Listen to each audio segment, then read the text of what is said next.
And welcome to another show. This is Preparing for the Unexpected. I'm your host, Alex Fullick.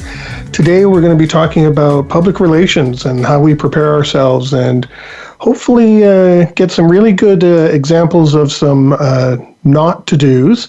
We have a great guest today. A gentleman I met last year, I believe it was September, in San Diego at the International Emergency Management Society conference, Mr. Gerry McCusker. And he has a great book, Public Relations Disasters, Tailspin, Inside Stories, and Lessons Learned, which you can find up on Amazon, I'm sure. That's where I got it. And there's some wonderful bits of information in here of some unbelievable things that happen, and I'm sure Gerry's going to share some of them with us. Welcome, Gerry. How are you today? Hi, Alex. Yeah, I'm pretty good, thanks. Great. Things are wonderful in the land of Oz? Everything's good in Australia, you know that. Yeah, always good in Australia. I love it down there. Yeah, that's it. So, can you tell us a little bit about yourself and what you do? Because you're quite the subject matter expert and world. You're globally recognized in public relations. So, can you kind of tell us what really that is, and tell us a bit about yourself and where you come from and how you got into this? And yeah, sure. Look, as you can tell by the accent, I originally hail from Scotland. This isn't a bona fide Australian accent, and basically I started my career as a sports PR. I started in sports sponsorship optimization, and I worked for a boutique consultancy, and we also did a little bit of community engagement and community issues management. When I moved across to Australia, I was actually offered the chance to work with an integrated consultancy who had a couple of what I would describe as issues-rich clients. They had some branded products, but the production process or the way that elements of the products were put together were somewhat contentious. And the business in Australia wanted me to help use public relations to navigate these challenges, particularly from stakeholders who saw these factors as ways in which they could undermine the business or attack the business. So I guess at its purest form, for me, I mean, I did study university. I did my master's at the University of Stirling in central Scotland. I've always seen public relations as that skill of being able to broker a better understanding between an organisation and its publics. It's basically to try and take out the misinformation, the misconceptions, so that each side is able to understand each other's position a little bit more clearly. So while people would typically think of public relations as maybe spin doctoring or some other approach which is looking to obfuscate or confuse, I've always viewed PR as a skill which is trying to build better cohesion and better comprehension of different positions.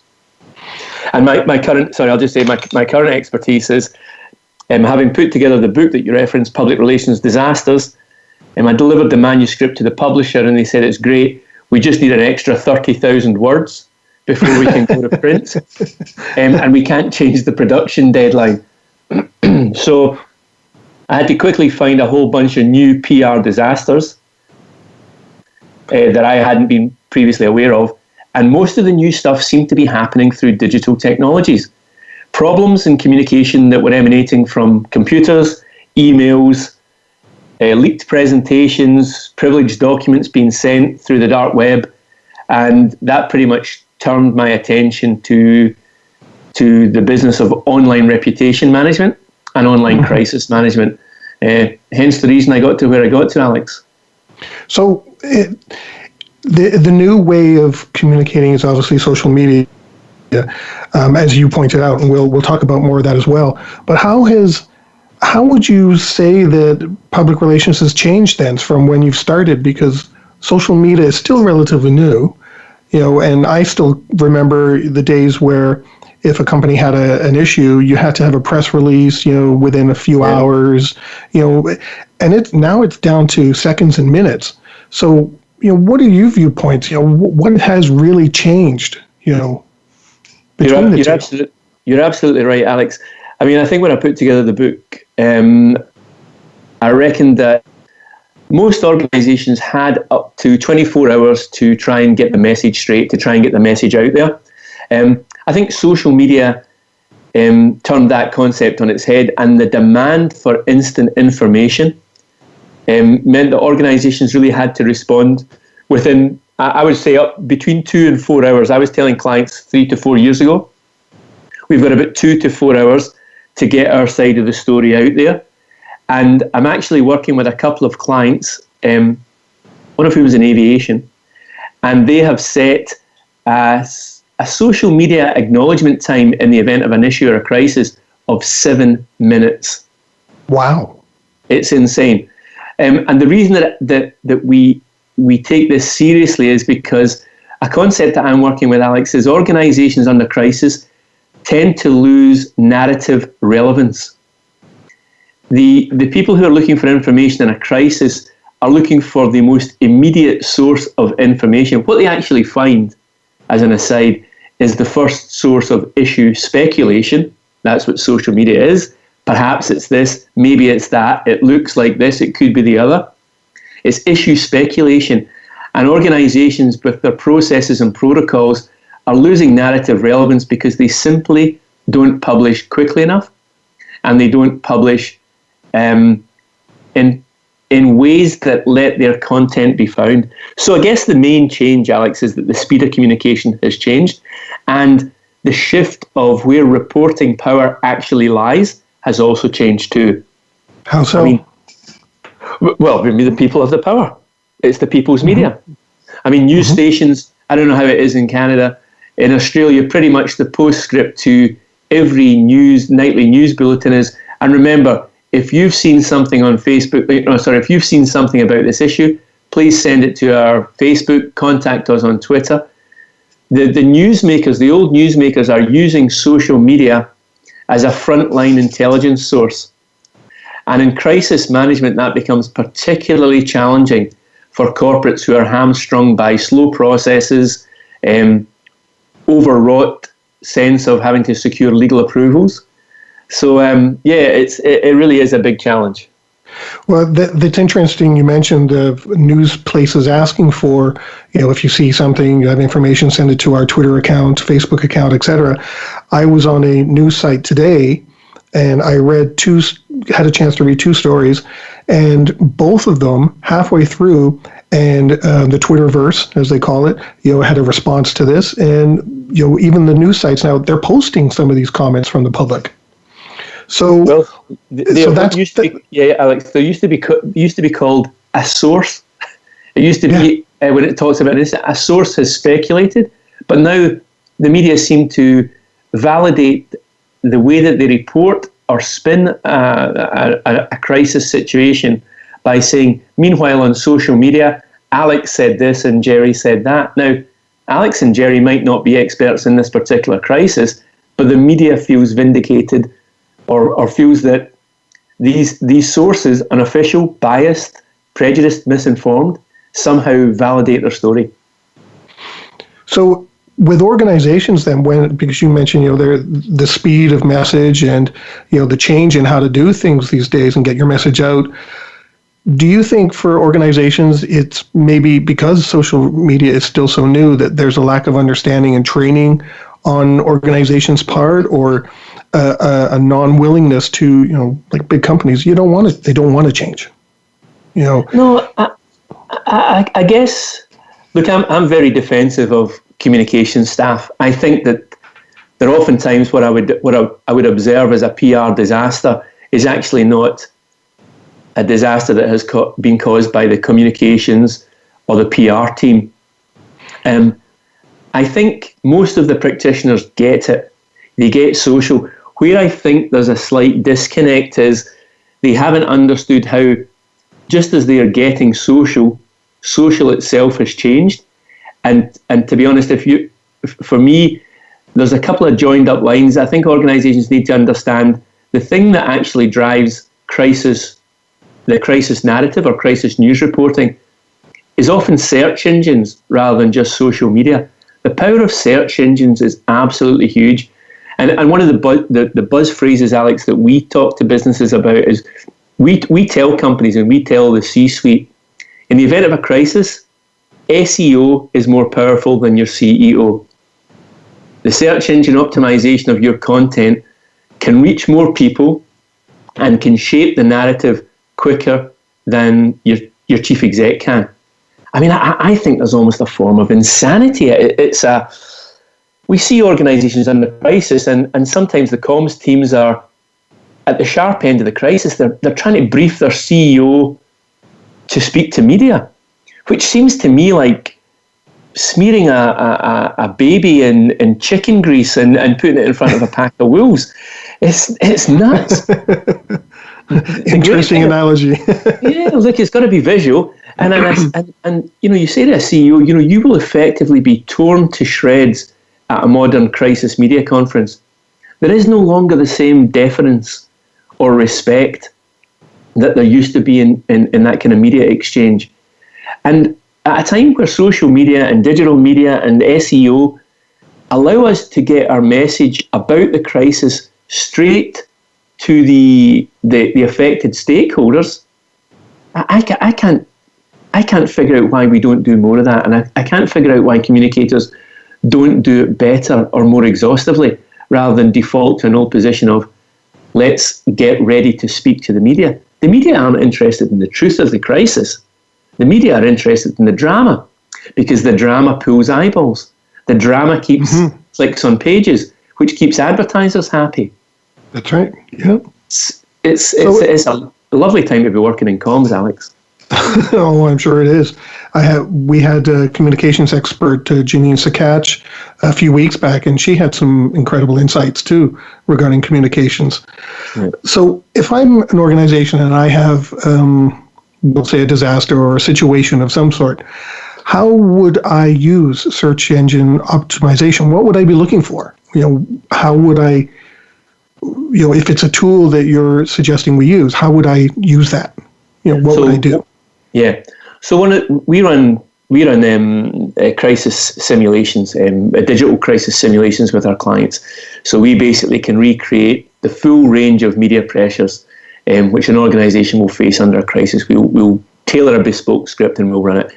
One of the things that we do observe that organisations don't do well enough is they may be monitoring online media to try and find out when the incident is being talked about, but they're not really drilling into that content to find critical information. So, for example, one of the best things that you could do is use social media monitoring, not just to find out where the issue is being discussed, but to find out the keywords and the search terms that people are using when they reference the disaster.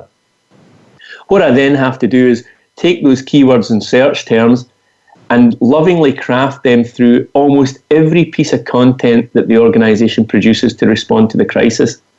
The objective, Alex, is we're trying to make sure that the terms that people are looking for, so if people start to call it the Alex explosion or the Fulick fiasco, we're trying to make, I'm being playful, we're trying to make sure that when they type through a search engine looking for that information, our content features those clues, those keywords, so that they find our side of the story. Remember, I think the gold for all businesses at the moment, Alex, is to make sure that in the event of a crisis, we don't lose narrative relevance. Why cede narrative relevance to a media that does not have our best interests at heart? But why shouldn't we better control that message and go straight to stakeholders? So one of the key things is making sure that we monitor, not just for, oh yeah, a conversation is happening, but look at the big data surrounding that conversation. Who was posting? When did they post? How frequently? What did they say? What terms did they use? And then we integrate that kind of feedback into the messages that we produce so that nobody misses out on what we've got to say. That would work a lot better, because otherwise, and I'm sure you've got examples of this, I as an organization would probably end up getting into arguments with people. It's like, no, that's wrong. That's not what happened. And instead of getting my message out, I'm starting a what do they call it? A flame war. Yeah. And that's And then I'm kind of compounding my disaster to something even bigger. And absolutely, if you look at the yield of data that we can get from this, I actually really like. We can track sentiment. We can gauge the strength of feeling, and then craft communications messages which are cognizant of that strength of sentiment, rather than just being totally defensive and on the back foot. It's much more about, we understand what our stakeholders feel, and we're going to try and situationalize our messages and our response within that. It just makes a lot of sense to harness this data better. So that's something I certainly think we get. Social media communicators know about it, organizations are aware, but do we really work the data to optimize how we respond? I guess that's kind of a key point I would be pushing. So with those messages we're crafting, and let's say we're doing what you say, what you recommend, which makes complete sense. What do you think about, when you hear things, no messages can go out until legal gets their fingers into it and change it, and they end up changing the message because legal, the first things a lot of those groups do is don't admit wrong, don't say this, don't do that. What are your thoughts on that aspect? Yeah, it's a really good point. But I guess you've got to, Alex, it's my observation that when a crisis breaks out, pretty much, I don't know how it is in Canada, but in Australia, pretty much the communications aspect is the most frequently criticised. So who's running the crisis comms response? Is it the PRs? Is it the comms guys? Or is it your lawyers? Yeah. I think it has to be the PRs in terms of messaging. We have to cooperate with legal guys. But I spoke with the exec of a scandal-hit Australian company many years ago, and I was really frustrated. And I said his business was in a lot of trouble. And I said, why do you guys listen to your lawyers more than you do your PR advisors? His reply was easy. Lawyers can keep us out of prison. You can't. He had it. So he was very clear. I mean, we will listen to these guys because basically they can save our skin more effectively than you can. But when lawyers are running a crisis comms campaign and messages, boy, that's not a good space. We need to understand that we're a team. So we've got to listen to what the legal guys' concerns are, but they have to respect us and listen to us as well. Because you might save yourself financially, but the reputation of the brand can be tarnished permanently. And so your victory is Pyrrhic. It's very short term and very myopic. Interesting. On that, we're going to take a break and we'll be right back. We're talking with Gerry McCusker about public relations and PR disasters out there. And we'll be right back with more of Preparing for the Unexpected.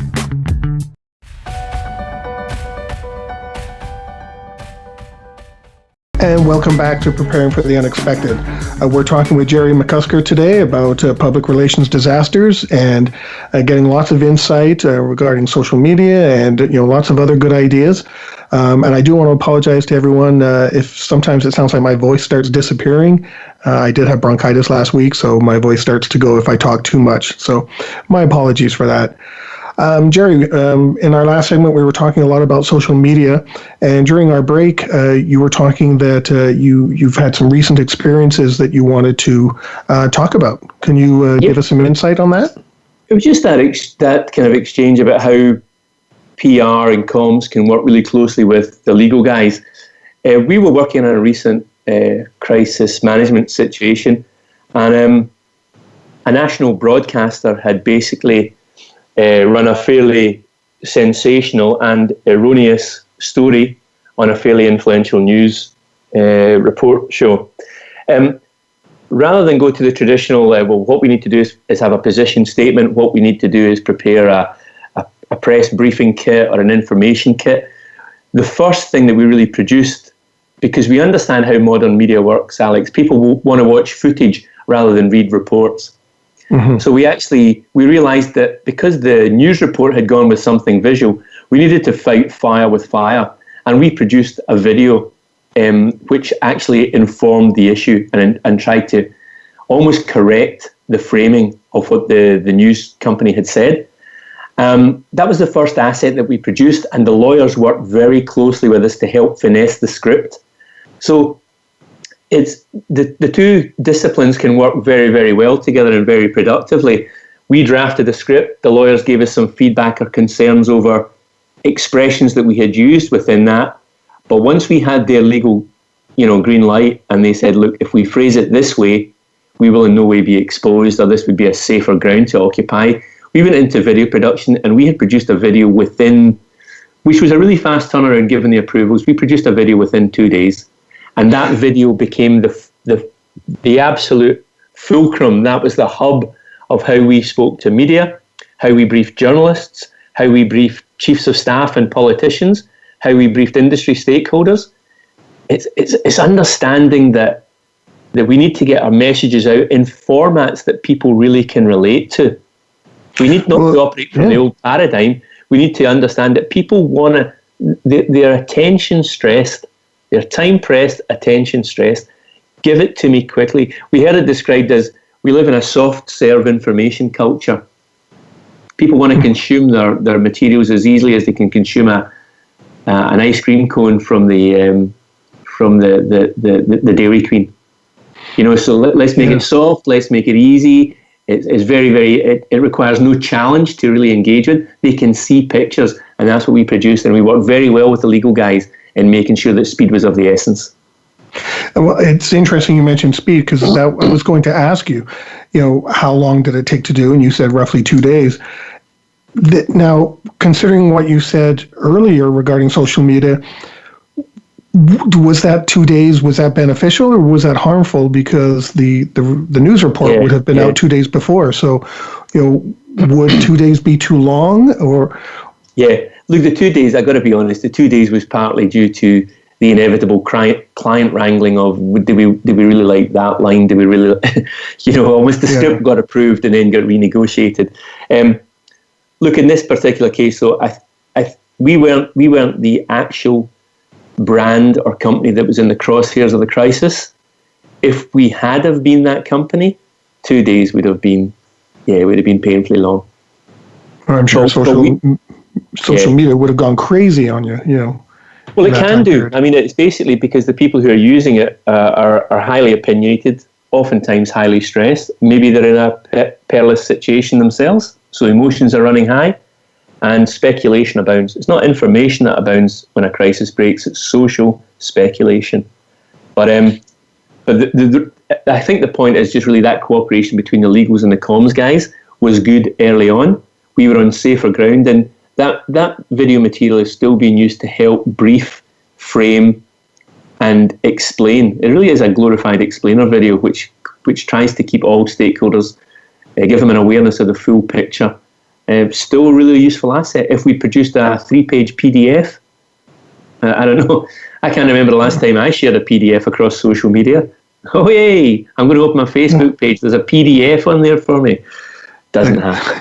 That goes on for pages, screens. Yeah, exactly. I was always told, and I still use it, well, I try to as much as I can, if you can't get your message on one window, where you're writing your email, it's too long. Pick up the phone. You got to keep it short, concise of what you want to tell somebody. Alex, the principles that you reference haven't changed, but the speed of the game has, and the formats with which organizations have to battle to win narrative relevance under crisis, that has got quite acute. That has got really, really acute. Well, I remember you had a comment in San Diego last year, and you said that social media has basically given everyone a voice now. People who never had a voice before can now anonymously state what they want. And it could be the right information, could be the wrong information, conflicting information, could back up your message, could contradict your message. The social media has created this whole new, audience that may not have been there before. Absolutely. It's from a reputation point of view, and we're talking, you want to talk about crisis, and I guess I look at the reputation side and the stakeholder engagement. It has kind of made it much more fraught and much more difficult. But when you harness it right, and you, as I say, if you use the intel and you're able to empathize and respond and look as if you've got some value to add to the conversation of the crisis or conversations about the crisis, you can really harness those online communities and turn things around so that people better understand the reality of what's going on. So we can use it for good as well as evil, or it can be used for good as well as evil. And the skill is figuring out all of the tricks and techniques and tools to make sure that, again, I'll still come back to this, Alex, it's just in my head just now, don't lose narrative relevance in a crisis. Why lose narrative relevance? So would that mean, not getting into, let's say Bob, post something on Twitter, which is completely opposite than my message? What should I do with what Bob is saying? Do I contradict him? Do I get into a war with him? What do you suggest? I'm usually looking to make sure that the social media and the online monitoring platform offers me more than a notification that Bob has spoken. I want to use the analytics to find out, who is Bob? How influential is Bob? How many people listen to Bob? What interest or agenda is Bob pushing? Once I understand all of that kind of stuff, I can decide this guy's either an influencer or he's a lone wolf barking in the wilderness. And so it's that kind of, it's using that big data, that deeper data, to try and figure out, is it appropriate to speak? Now, if there are enough individual Bobs talking about the same concerns or expressing resentment or anger or fears, then what I would do is maybe collectively address that point, but make sure I make that position available at the SEO level, at the search engine level, rather than getting into tit for tat spats. Right, because then you're losing the message, like you said. You're now you're making headlines for the stupid things you're saying and the arguments you're saying, rather than the message you want to communicate. And also, in the event of a crisis, let's face it, we've all been there. Resources we don't suddenly have new luxuries of time and resource and budget. Everything gets a little bit more tightly pressed. So what I want to try and do is not have a million conversations with a million Bobs. I want to try and use the data to evaluate how influential is this and how much of a trend is being established, and then be able to counter that or inform it. And I don't attack the person. I might just offer a hyperlink, which is an acknowledgement piece of, I use a hyperlink to acknowledge Bob's concerns, but link to a video, a PowerPoint presentation, a picture from the front line of the crisis to show that it's under control. Direct them to the real source, the real information, not the hearsay and conjecture. Well, it's almost as if it's, as I said, Alex, we used to, in crisis management, who's going to be our spokesperson? It's almost as if, like, we no longer just have one spokesperson, but we can have one single source of truth. And I suggest to all of the corporates and organizations listening who are interested in crisis management, that source of truth shouldn't be a media outlet. It should be you. Why seed control? Because they need to chase eyeballs. They need to create drama, because drama keeps eyeballs on pages. Eyeballs on pages justify advertising content, or the recommissioning of a grant or a public subsidy. So their agenda, their editorial agenda, is already biased. What if we became newsmakers in our own right and were trusted? Look, we live in an era of fake news. Why don't businesses take the moral high ground and say, you know what, we're going to report this, even in bad times, as fairly as you would expect us to? What a strong statement of engagement and brand building that would be. Yeah, when we stuff up, we'll admit it too, and you'll hear it from us. Do you have an example of, a couple of examples of, one good example of what you just said, protecting their brand and making it almost as though they came out of a crisis stronger, and an example where, they really harmed themselves, not just because of the crisis, because of the way they managed the crisis, like a positive and a good, example. On the positive, I have to say no, because it's a mythical utopia that only I inhabit at the moment. But you can't blame me for being an optimist. Look, I will share a case from Australia. No names and no pack drills, but let me talk about principles. There was an organisation, what I would call a love brand, Alex. So the business is in providing a positive experience and or a pleasurable experience, and they found themselves in an instant where there had been several fatalities at their premises whilst ostensibly pursuing fun and pleasure. And I'm making it sound perhaps a little bit more sleazy than it was. It was a fun park. It was a theme park, okay. And, I'm glad you clarified that. happy to clear it up. So what had happened? There'd been a couple of fatalities, and that organisation were perceived to be slow to respond to the crisis, and the pace of their response saw them lambasted. They were canned. Oh, you don't care. You're not making emotionally connective statements. You're not getting your message out there. So the organisation was absolutely pilloried. The end game was that the then director of communications was moved sideways to another role and has then subsequently been released by the company. And the strange thing is, Alex, through a media monitoring partner of ours, we were able to find out that organisation actually did their first online posts after the crisis had occurred around the 2.5 hour mark, which actually is not bad in terms of getting an acknowledgement message out there. It's not too bad to get a message approved and out there within 2.5 hours in terms of contemporary practice.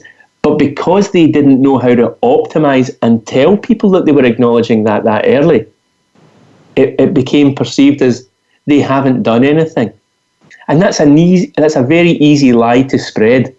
Oh yeah, there's a big disaster, and what the company doing? Nothing. So that's a case where the company actually had moved in the right direction, but hadn't been seen to post visibly enough or with enough concern or regret, showing that they're taking responsibility and pursuing remedial action, and they were canned for it. The ultimate cost of that, the communications director lost her job, and I reckon whenever she rocks up for a new one, what do you think the recruiter or the selection panel do when a new candidate steps forward for a role which involves crisis management? Yeah, they're going to look for their history, yeah. And the person's name will be forever framed in that. So it's not that, it comes back to what we referenced earlier, Alex. It's not that companies don't know about social or don't know about online media and understand their power, but they haven't fully explored all of the ways to optimize and make sure that they don't lose crisis narrative relevance. And effectively that had happened. I still would say, looking at what they did, the police told them not to comment, and they listened to the police.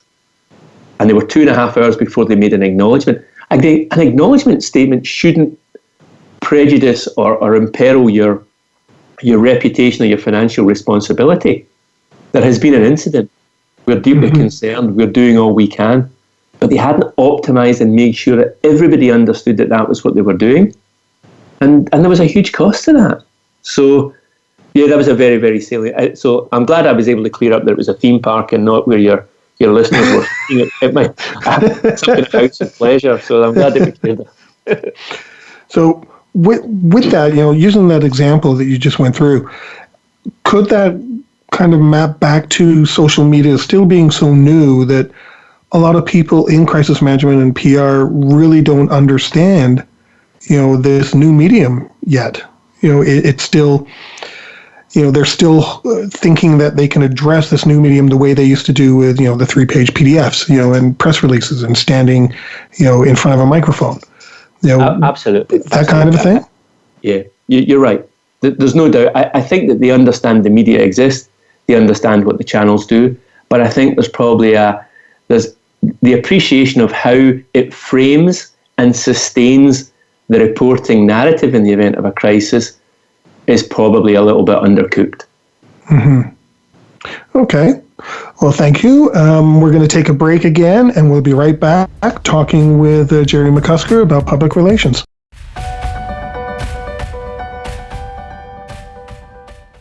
And welcome back to Preparing for the Unexpected. We're talking with Gerry McCusker today about public relations and a lot of the workings with social media and how to address our responses to disasters, through various communications and channels, and optimizing our message and getting it out there.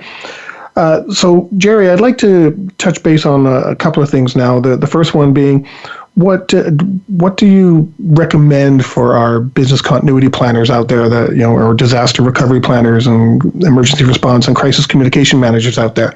What recommendations, and actually I'll just go into the second point too, and tips that you might have for them, because they're always tasked from audit to make sure they have a documented plan. Thou shalt follow these steps. But a disaster can go any way, and you can't necessarily do that each time. There's no set response to every single disaster. So do you have tips, things that you would recommend to all of our listeners? Yeah, look, if I was, as a communicator, speaking to BCP guys, BCP practitioners, business continuity, I would say please start to take communications a little bit more seriously. Please understand that crisis response, crisis recovery, crisis relief, it all hinges on effective communication. And yeah, sorry, Alex. No, I agree completely with that one. I always tell people it's like the cornerstone of an archway. That's, you take that cornerstone out or that keystone out, everything comes crashing down. Well, we heard Harold Drager at the Teams conference in San Diego saying, basically the most important part of any crisis response is communication. And yet, despite all the tools and technologies, despite all of the gizmos, gadgets and widgets, we don't really get that right. My concern is we haven't moved along with the digital times. And one of the things that I love doing, I don't know if you know that recently we built a crisis simulation portal. So we've built a digital crisis simulation portal, which acknowledges the fact that we can't prepare for digital crisis with felt tip pens and butcher's paper, foolscap paper. The crisis news narrative happens online. It happens in digital and fast-changing media, and that's how we need to prepare. So the first thing I would say to BCP guys is start to prioritize communications. Give the communication lead, give them their place around the table, and do an online crisis simulation.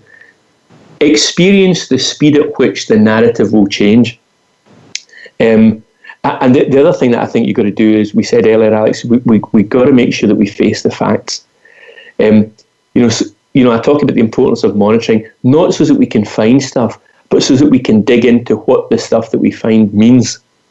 We need to be able to establish a helicopter view of the issue, the catalyst, how it began, the sequence of events, the spread of contagion, the aggravating circumstances, the trending direction of that narrative. So we need to face that fact through really good monitoring. And then counterintuitively, I reckon that businesses need to become better at being emotional in a crisis. I wrote a piece for an Australian marketing title the other day, and I'm talking about why don't organisations use clickbait style headlines as part of their crisis comms response, Alex? So I'll give you an example. A crisis has broken out at Fulic HQ, and typically what we'll do at Fulic HQ with McCusker PR in charge, we'll produce a statement which says, Fulic incident status update. And then I'll go online as a stakeholder and I see Fuller incident status update. And I see another one, 5 things we learned about the Fulic explosion. Which headline do you go for, Alex? Yeah, well, I'm the one with the disaster, so... Yeah, but we sanitize the way that we express things, and we don't become emotional enough. Right. We don't know how to communicate it in a really dramatic or emotional way, so that people will they want to see our side of the story. If it's 5 things about the McCusker explosion, I want to be able, if I'm the McCusker Foundation, I want to be respond to 5 things to keep you safe. But we tend to write position update, incident, latest CEO statement. we don't know how to meaningfully engage around the narrative. I'm talking about narrative a lot today. And all makes sense. Well, I don't know why we don't just control it better. And I think there's the other tip that I would say is, I do think that no comment is a good strategy. I think mostly we have to show that we are trying to sort the issue out. But so wherever possible, we need to fix the problem. And we need to be able to also maximize the spreads of letting audiences know how well we're trying to fix the problem. I think organizations are a little bit too modest in the way that they respond to crisis. They maybe be doing the right thing, but they don't storytell that like a piece of online drama. How so? Meanwhile, sorry? How so? Well, that's an interesting point. So, because I think that in the event of any crisis, or the modern crises that I observe, is that footage trumps followers. I want to see the shaky handheld camera thing from the front line, right? Mm-hmm. And organizations maybe are busy doing the right thing, but they don't dramatize or effectively storytell how they're responding to the crisis. They tend to do these status updates, position updates. Do you see? It's not a compelling editorial approach to crisis narrative management. As you're talking, I'm thinking of two examples where one is 9/11, where you saw Rudy Giuliani walking down the streets, giving direction, and instantly taking charge and getting the message out there, what's going on, what's happening, and then the recent hurricanes, where your updates. If you were watching the news, you saw reporters standing in the storms, but otherwise, it was people standing in their shirts, and ties, standing behind a microphone. Different ways of getting that message across.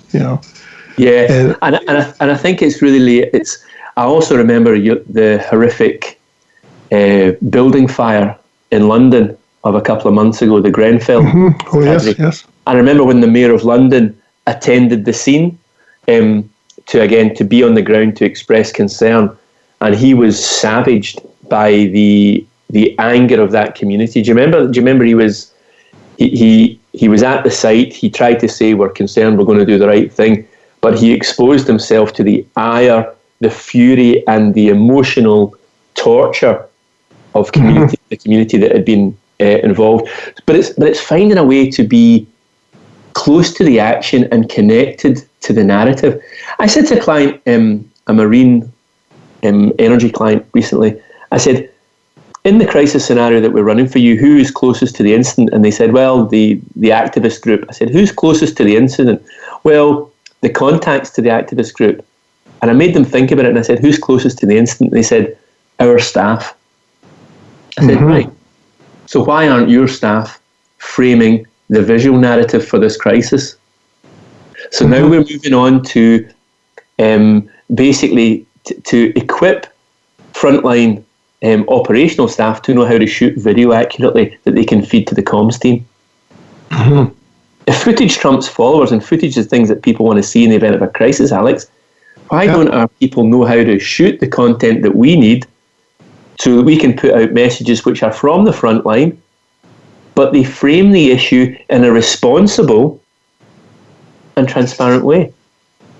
Well, I do that myself. You look at YouTube or some of the news sites, and they've got bits of film.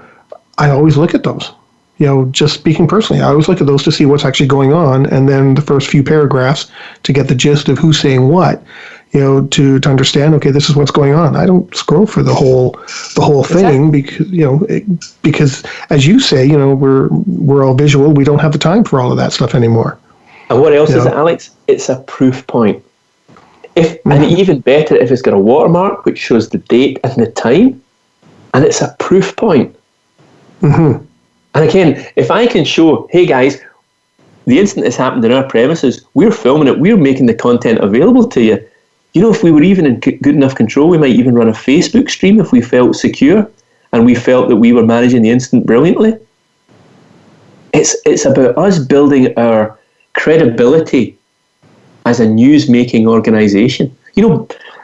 Business continuity might, in a year or two's time, Alex, business continuity might be walking happily hand in hand with brand journalism.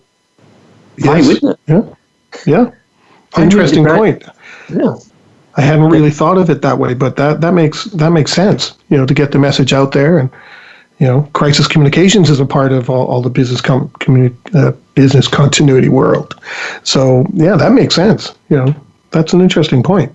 I think it's about making sure that we establish authority. I think it's a phenomenal time to be working in comms and reputation. It's a challenging time because of a lot of the factors that you've brought up and challenged me on. But what a great time to try and help clients and the organizations that we represent become narrative influencers. Yeah. I mean, we can do this. Media are struggling. Media are struggling. Newsrooms are struggling. So who's going to fill that? The request for information isn't going down. Who's ideally positioned to capitalize on this? We are. But I think we can do it ethically. I think we can do it in adherence to community expectations and standards.